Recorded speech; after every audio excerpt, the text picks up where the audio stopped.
আজ ভাবলাম চলো চিকেন বিরিয়ানি বানাই। চিকেন বিরিয়ানি আর বানাবো চিকেন কষা। বিরিয়ানির সাথে একটু চিকেন কষা হলে বেশ ভালো লাগে। তো যাই, এবার আলুগুলো ভালো করে এবার নাড়াচাড়া করে ভালো করে একটু লাল লাল করে ভেজে নিব। এবার আলুগুলো ভাজা হয়ে গেছে প্রায়, এবার এক সাইডে আমি তুলে নিলাম। তো এদিকে আমি পেঁয়াজ, টমেটো, আদা, রসুন সবগুলো পেস্ট করে নিয়েছি আর সবগুলো গুছানো হয়ে গেছে। আর রান্নার কাছে সত্যি বলতে সবগুলো যদি গুছানো থাকে রান্না করতে খুব বেশি টাইম লাগে না। তো এখানে গোটা গরম মশলা দিয়ে দিলাম তেলের মধ্যে। এবার কুচিয়ে রাখা পেঁয়াজটাকে দিয়ে ভালো করে মশলা, তো আমি এখানে একটু বেশি করে পেঁয়াজ নিয়েছি কারণ একসঙ্গে মশলাটা কষে নিব, তারপরে একদিকে বিরিয়ানির জন্য মাংসের ঝোল বানাবো আর একদিকে কষা কষা মাংসের জন্য মশলাটা বের করে নেব।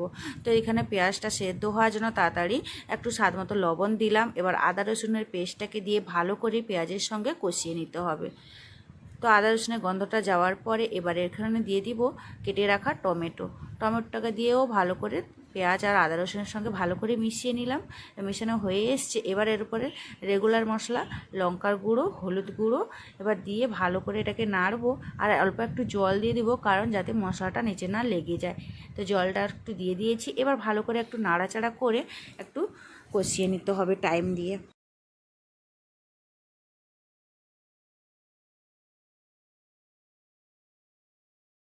এবার এর উপরে একটু ধনিয়ার পাউডার দিয়ে দিলাম। আর মাংসের মধ্যে একটু ধনিয়ার পাউডার দিলেও বেশ ভালো লাগে। তো এবার ভালো করে কষানো হয়ে এসছে। এবার আমি ম্যারিনেট করে রাখা ম্যারিনেট করে চিকেনটা রেখেছিলাম। চিকেনের মধ্যে দিয়েছিলাম দই, লেবু আর দিয়েছি লবণ, হলুদ আর লঙ্কার গুঁড়ো আর দিয়েছি সাদা তেল।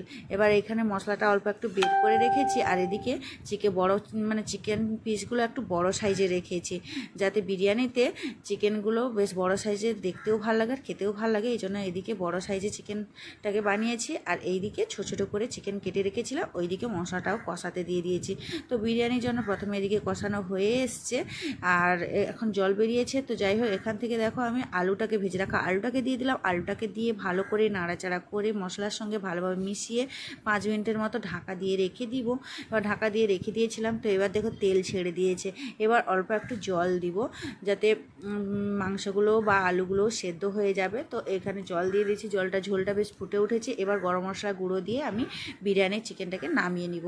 তো এখানে দেখো আমি ভাত তো ঝরিয়ে দিয়েছি আগে জল, আর এদিকে 1 চামচের মতো ঘি দিলাম। এবার ভাতটাকে দিয়ে উপর থেকে বিরিয়ানির যে চিকেনটা কষেছিলাম ওই চিকেনটাকে দিয়ে দিলাম। এবার চিকেনটাকে দিয়ে ভালো করে এখানে আমি দিয়েছি মিঠা আতর আর দিয়েছি গোলাপ জল, কেওড়ার জল আর দিয়েছি।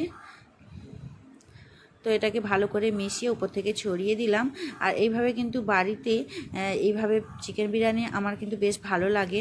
আর এখানে উপর থেকে এই যে গুঁড়ো মশলাটা দিচ্ছি এটাও ঘরে বানানো বিরিয়ানির মশলা। আমি বাজার থেকে কোনো মশলা কিনে আনিনি, গুঁড়ো মশলা, কিন্তু গোটা মশলা এনে গুঁড়ো করে দিয়েছিলাম। তো এখানে চিকেন কষাটাও রেডি হয়ে গেছে। এবার আমি সার্ভ করব। আর এদিকে দেখো বিরিয়ানিটাকে ঢাকা দিয়ে রেখে দিয়েছিলাম 30 মিনিটের মতো। 30 মিনিটের পরে ঢাকাটা খুললাম। তো বিরিয়ানিটা কতটা সুন্দর সেন্ট বেরিয়েছে, তো বেশ ভালো লাগছে। তো যাই হোক, এবার আমি এইভাবে মিশিয়ে নিব।